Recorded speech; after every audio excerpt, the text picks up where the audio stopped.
이번에 마지막으로 이제 5번째 팩트 체크입니다. 생활비 명목으로 계좌 이체하면 증여세 없이 현금 증여할 수 있다. 이것도 많이 언론에서 가끔씩 보도하고 있죠. 내용은 이렇습니다.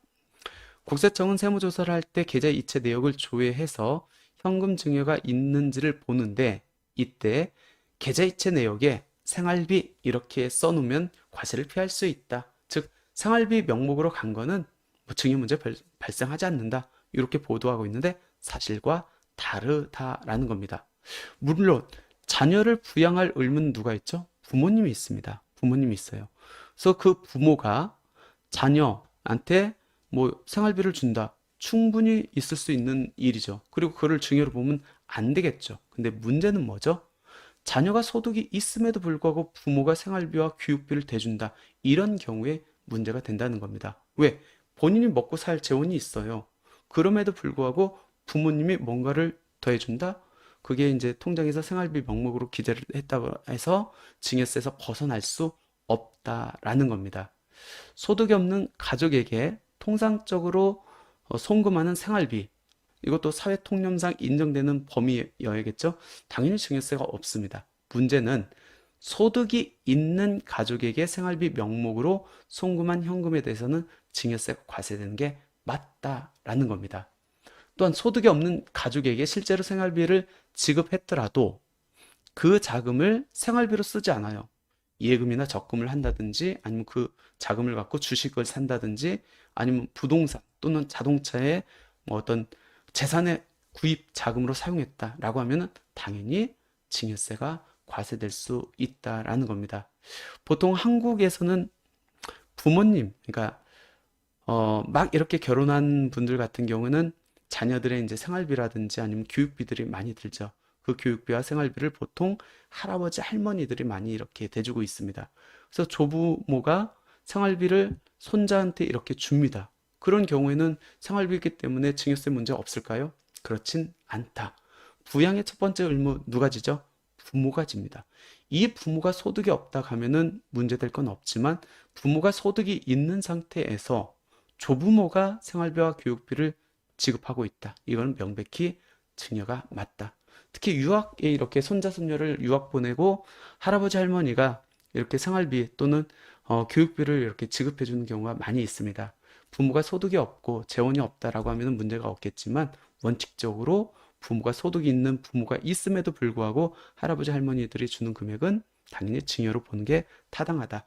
물론 현실적으로 이런 모든 것들, 지금 팩트 5개 체크를 해봤는데 이 5개의 모든 내용들이 물론 현실적으로 많이 증여 문제가 되고 있진 않습니다. 왜? 지금 말씀드린 이 5개 팩트 체크는 정말 세무조사 대상으로 선정돼 가지고 원칙적인 원론적인 면에서 문제를 삼았을 때 충분히 문제가 될 수 있는 상황이지만 대부분의 사람들은 뭐 사회 통념을 초과해 가지고 이렇게 증여하지도 않을 뿐만 아니라 조사 대상으로 선정되기도 많이 힘듭니다. 그러니까 일상적인 생활비, 교육비 뭐 그런 것들은 너무 걱정하지 않으셔도 되지 않을까 생각됩니다.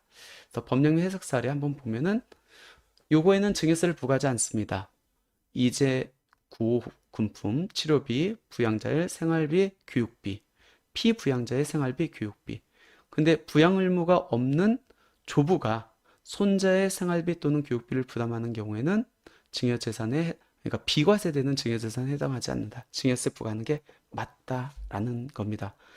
그리고 생활비 또는 교육비 명목으로 이제 줬는데 그 돈을 갖고 예적금을 하거나 부동산을 취득하면은 이것 또한 증여세가 비과세되는 것에 해당하지 않는다. 증여세 과세되는 게 맞다라는 겁니다.